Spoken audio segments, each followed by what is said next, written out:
Next, more details emerge in a rape investigation involving San Diego State football players. What a legal expert is telling us about the case tonight. Plus, a registered nurse arrested, accused of causing that fiery crash that killed 6 people in L.A. And a look tonight at how hard the housing crisis is affecting women, especially women of color. CBS 8 News Live at 6 starts now. This is CBS 8 News Live at 6. The rape investigation focused on Aztecs football players is in the hands of the district attorney tonight, and we're learning more about the off-campus house that was allegedly the scene of the crime. Good evening, and thank you for joining us. I'm Carlo Cicchetto. And I'm Anna Laurel in for Marcella Lee. San Diego police were called to that same off-campus house in the past. CBS 8's David Gottfredson spoke to a legal expert who says she believes criminal charges will be filed soon. Charges are going to be filed in this case by the district attorney. A bold statement coming from veteran criminal defense attorney Gretchen Von Helms. She's been following the San Diego State rape investigation, where yesterday San Diego police announced the case has been turned over to the district attorney's office. Von Helms says the DA could file charges fairly quickly or choose to take evidence before a criminal grand jury. If they choose the grand jury route and present it to the grand jury, it's going to be about a 3-month process. If instead they decide to just issue charges against the persons, then they could do it tomorrow. During SDPD's 9-month investigation, detectives said they served 10 search warrants, interviewed multiple witnesses, and reviewed more than 3 terabytes of digital evidence. But still, no arrests have been made.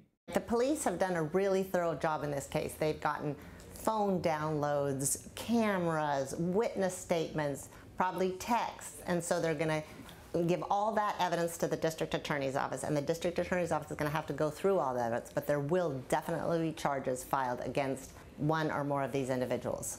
In the room, I was in and out of consciousness. The alleged victim told CBS 8 she was age 17 when she was raped by several Aztec football players in October of last year at an off-campus party inside this house less than a half-mile from SDSU. CBS 8 recorded this video of the party house in 2020. I put in a public records request and found out police were called to the house 3 times in 2021. In January, for reports of a loud party with, quote, music and screaming occurring for the past 90 minutes. In May, another loud party with howling and screaming every 10 minutes. And in June, more howling for unknown reasons. The records show police did not respond to the low-priority complaints, in some cases for 2 or 3 hours. And by the time officers arrived, there was no party and all was quiet. Now, we want to be clear, those 3 loud party complaints were all made last year, months before the alleged rape at the same house. There was also a prowler call in December and a burglary report at the house earlier this year. David, a lot going on with this case this week. How is the young woman who's bringing forward these allegations reacting to the news that the case has gone to the district attorney? Well, that young woman tells me she was notified via text message yesterday afternoon from a sergeant in the SDPD sex crimes unit. Her attorney tells me now he believes this case is finally getting some traction because his client decided to speak out for the first time to CBS 8. We posted her interview, by the way, at CBS8.com. And David Gottfredson, you've been all over this story from the start. We know you'll bring us any updates when they happen. David Gottfredson reporting for us live. Thanks, David. San Diegans fighting the placement of a sexually violent predator in their community got to speak to a judge today. There were arguments for and against the placement of Douglas Badger in Borrego Springs. CBS 8's Steve Fiorina takes us to today's hearing and explains what's next. The 17th floor courtroom was packed and Zoom hookups were put in so as many people as possible could participate in the hearing, which lasted all morning. Prior to the hearing, dozens of neighbors and some elected officials stood on the courthouse steps. decrying the release of sexually violent predator Douglas Badger to a rental house in Borrego Springs. I have 3 children. I am terrified. It's a mother's worst nightmare to know that you're being put in a situation where you're unable to protect your children. Douglas Badger has been confined to state hospital since his release from prison in 1997. He had been convicted of multiple counts of child molestation, kidnapping, and rape. The state has been trying to release him back into the community with strict supervision, including GPS monitoring. But protests stopped placement in 2 previous locations. Now Borrego Springs is in the bullseye. If this sexually violent predator was not okay to be placed in Rancho Bernardo, was not okay to be placed in Mount Helix, and not appropriate, what makes us? Why are we any different? Why do we get dumped on? Just by his presence, this predator will strike fear into the hearts of our village. Worries were voiced about public safety, police and emergency response times, frequent power outages, quality of life and property values, lives being turned upside down. Whether this sexually violent predator ever commits again, they are living in the fear and threat of this person being and living in their neighborhood. We've been in the house many times. Now it's going to be a nightmare house. The arguments laid out to our cameras were later presented in court before Judge Theodore Weathers, who said he personally drove to the small East County community to look it over. Borrego Springs couldn't be a worse choice. It's small, it's remote, we are an international dark sky community, and for those who don't know what that means, it is black as black at night. I mean, you can't see your hand in front of your face. There are no street lights, there's no house lights. Judge Weathers said he had concerns about children within a quarter mile, homeschool issues, the impact of those power outages on GPS and geofencing, construction of privacy fences, the lack of sidewalks and public transportation. Afterward, one mother said she felt their voices were heard. Absolutely, the fact that he brought that up, that he brought it up in the past, is certainly a very good sign.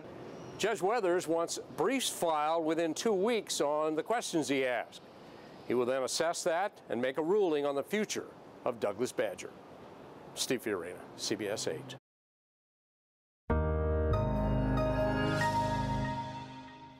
All right, parts of San Diego could see more thunderstorms. Meteorologist Sean Stiles is in for Carlene tonight. He's here now with the first look at your microclimate forecast. We've seen those clouds, especially off to the east, big clouds, Sean. Yeah, and you know, as the atmosphere starts to cool down, the heating at the lower parts of the atmosphere don't lift that moisture into the upper parts of the atmosphere. We're looking north from Mount Toro Peak, if you're not familiar with where that is.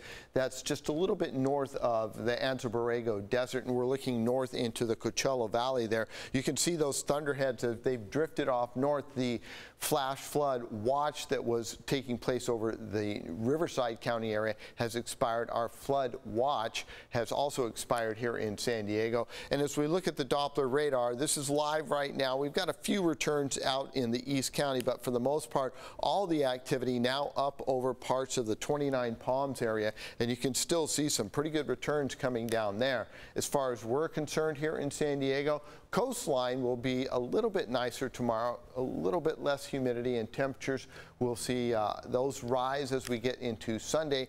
For you folks in the eastern parts of the inland microclimates, one more day of a shot of maybe some thunderstorms, but then we dry out by Sunday, and then Monday, the chance of thunderstorms, they come back into our forecast. I'll explain how that's going to happen. All right, Sean, stuck in a rut with that humidity. Thanks. New information tonight on a horrific crash in Los Angeles that left 6 people, including a baby and a pregnant woman, dead. A registered nurse accused of causing the crash has been arrested on suspicion of vehicular manslaughter. Michael George shows us what happened, and we want to warn you, the images are disturbing. It happened with seemingly no warning. A Mercedes sped through a red light into a crowded intersection, crashing into multiple cars in the Windsor Hills suburb near Los Angeles. Among the fiery wreckage, the California Highway Patrol says 6 people were killed, including a pregnant woman and a baby. Alfonso Word witnessed the aftermath. It's the children, the ones that didn't get a chance. Their mother that probably was happy because she was having a baby, but she's not there. She's gone. Surveillance video shows people running through the intersection to try to help. Some victims were thrown from their cars. A child's car seat is seen left in the middle of the road. Several adults and children who survived the crash were rushed to the hospital. Deborah Jackson was nearly hit as she was about to pump gas. All of a sudden, I heard a big explosion. But as I was trying to turn around, the flames just went over everybody. The flames went over my whole car, and they told me to jump out my car. What caused the driver to speed into the intersection is unknown. What is known, they were going fast. At minimum, at least 50 to 60 miles an hour and or higher. Investigators say the driver is a 40-year-old woman, and she did survive the crash. Michael George, CBS News. The driver's injuries are described as moderate. We've learned that the pregnant woman who died in that crash was only 23 years old. Just a horrible story there. All right, last month, CBS 8 told you about problems with the old landfill that sits beneath Bell Middle School. We've worked for you on this story, and tonight we can report that San Diego Unified School District is suing La Mesa and National City to try and get them to pay to monitor and clean up that landfill. La Mesa, National City, and the county buried trash there from 1962 to 1967. Now portions of Bell Middle School's athletic fields and playgrounds sit on top of it. According to the lawsuit, San Diego Unified was ordered to monitor the water quality at Bell after 26 different volatile organic compounds were found in the groundwater underneath the school. The district is demanding La Mesa and National City help pay for the studies into the groundwater contamination and to remediate the landfill. A community activist in the area says, for the most part, people who live around there just have no idea. We're very concerned with people being exposed to things that they said that they've been monitoring. We have a lot of grandparents raising their grandchildren. We have a board of trustees of the second largest school district in the state, and there should be a town hall meeting in the chamber at Normal Street for one, or they should begin to use their faith-based relationships and partnerships and go to our local churches and start to educate people. Today, San Diego Unified sent CBS 8 a statement, the same statement that they sent us when we first did this story on July 15th. They say the air and water is clean and students and staff at Bell Middle School are safe from any health risks associated with the landfill. You can read more details that our Working For You team uncovered about this story. Check it all out at CBS8.com. And don't forget, here at CBS 8, we are working for you. If there's an issue you'd like us to look into, just like some viewers around Bell Middle School did, email us at workingforyou@cbs8.com.